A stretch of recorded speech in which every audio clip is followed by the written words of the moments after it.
om et læserbrev fra tiden, hvor man havde gårdmandsfamilier. Og det læserbrev er skrevet i 1891 af en, der kalder sig A.L., som altså hans initialer. Han skrev læserbrevet, som han kaldte Atter et landmandsbrev. Det er udskrift, som blev kaldt Ordland.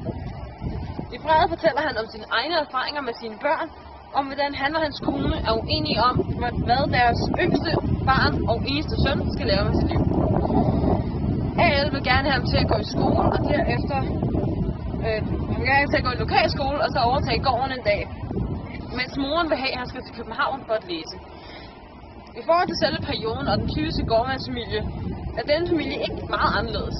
Børnene skal gå i skole til 7. klasse, hvor de bliver konfirmeret, og derefter skal de enten på højskole, eller også skulle de arbejde på.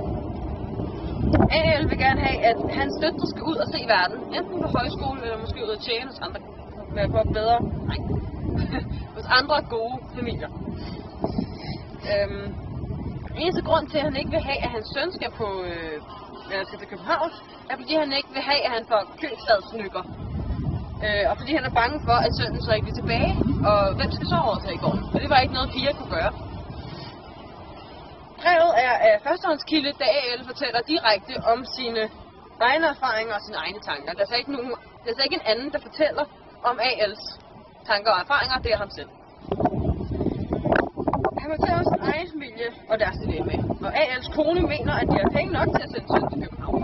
Og det må A.L. jo indrømme, at hun egentlig har ret i. Men han vil egentlig helst have, at hans søn på sin egne, der skal gå i hans fodspor. Og det er så hans dilemma.